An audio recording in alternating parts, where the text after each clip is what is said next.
Aujourd'hui, prenons le temps d'étudier la parole de Dieu ensemble. Il y a de nombreuses églises dans le monde, comme le sable sur le bord de la mer.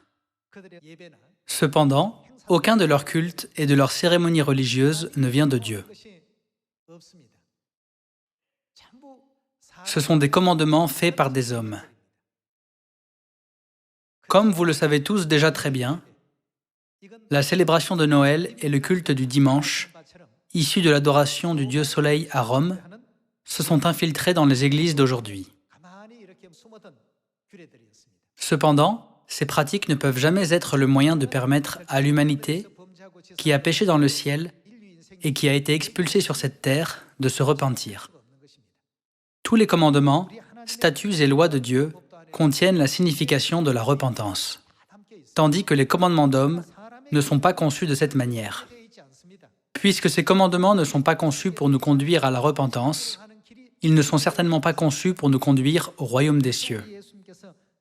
C'est pourquoi Jésus a souligné cette question, en disant « C'est en vain que vous m'honorez », en enseignant des préceptes qui sont des commandements d'hommes. Regardons la scène où Jésus a confirmé que l'adoration avec les commandements d'hommes est vaine, en allant à Matthieu chapitre 7, verset 21.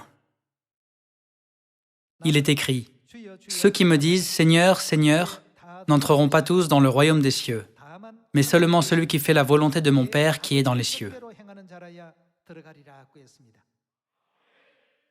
Qu'est-ce que Dieu a institué selon sa volonté? Ce sont les commandements de Dieu. Qu'en est-il des commandements d'hommes? Ne sont-ils pas les commandements que les adorateurs du dieu Soleil ont institués à leur guise, et non par la volonté de Dieu? C'est pourquoi Jésus nous enseigne que seuls ceux qui suivent la volonté de Dieu peuvent entrer dans le royaume des cieux. Il dit que c'est le seul moyen d'entrer au ciel. Continuons avec le verset 22. « Plusieurs me diront en ce jour-là, « Seigneur, Seigneur, n'avons-nous pas prophétisé par ton nom? N'avons-nous pas chassé des démons par ton nom? Et n'avons-nous pas fait beaucoup de miracles par ton nom? Alors je leur dirai ouvertement, « Je ne vous ai jamais connus. Retirez-vous de moi. Vous qui faites quoi? Commettez l'iniquité. » Commettre l'iniquité signifie ne pas garder la loi. Quelle loi ne garde-t-il pas? Il ne garde pas la loi de Dieu, c'est-à-dire les commandements de Dieu. Donc, Jésus a dit, « Retirez-vous de moi, vous qui commettez l'iniquité. » Ce groupe de gens pourra-t-il un jour entrer au ciel ou non? Non, ils ne le pourront pas, puisqu'ils commettent l'iniquité, c'est-à-dire qu'ils ne gardent pas les commandements de Dieu, n'est-ce pas? Aujourd'hui, il y a beaucoup de biblistes et de théologiens dans le monde entier. Alors, comment se fait-il qu'ils ne connaissent pas la vérité? La Bible mentionne déjà cette question. Ceux qui apprennent les commandements d'hommes ne peuvent pas avoir les yeux ouverts aux commandements de Dieu. Puisqu'ils ne connaissent pas les commandements de Dieu, ils ne peuvent pas non plus connaître Dieu qui nous a enseigné ses commandements. Voyons Ésaïe chapitre 29, verset 9. Dans Ésaïe chapitre 29, verset 9, il est écrit « Soyez stupéfaits et étonnés. » Quelque chose d'étonnant doit se produire, puisque Dieu utilise cette expression.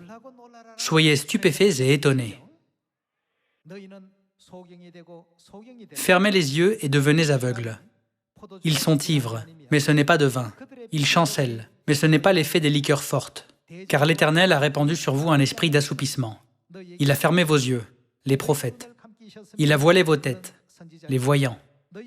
Toute la révélation, c'est-à-dire toute la Bible, est pour vous comme les mots d'un livre cacheté.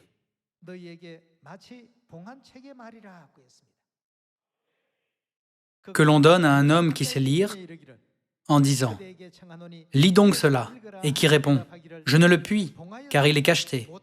Ils répondront de cette manière. En termes simples, ils diront qu'ils ne savent pas. Il est écrit dans la Bible « Je ne le puis ». Continuons avec le verset 12.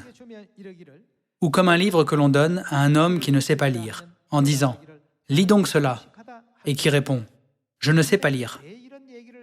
Pourquoi répondent-ils comme cela? Nous pouvons en voir la raison dans le verset 13. Il est écrit, « Le Seigneur dit, quand ce peuple s'approche de moi, il m'honore de la bouche et des lèvres. Mais son cœur est éloigné de moi. Et la crainte qu'il a de moi n'est qu'un précepte de tradition humaine. » Découvrons dans le verset 14 ce qui arrivera spirituellement à ceux qui apprennent les commandements d'hommes. C'est pourquoi je frapperai encore ce peuple. Quelque chose d'étonnant, ce qui signifie que c'est difficile à comprendre et logiquement incompréhensible, se produira. Lisons le verset 14 une fois de plus. Il est écrit, « C'est pourquoi je frapperai encore ce peuple, par des prodiges et des miracles, et la sagesse de ces sages périra, et l'intelligence de ces hommes intelligents disparaîtra. » Tous les chemins du salut, le moyen de connaître Dieu, le moyen de comprendre la volonté de Dieu et le moyen d'aller au royaume des cieux seront invisibles à ces gens. C'est pourquoi Dieu a prophétisé par le prophète que les gens seront stupéfaits et étonnés. Alors, pouvons-nous dire que toutes les églises qui gardent les commandements d'hommes au lieu des commandements de Dieu suivent le bon chemin vers le ciel? Non, elles ne le font pas. C'est la raison pour laquelle Jésus a dit « C'est en vain qu'ils m'honorent ». En d'autres termes, Dieu nous fait connaître cette question de manière très forte par la prophétie, que leurs efforts seront vains.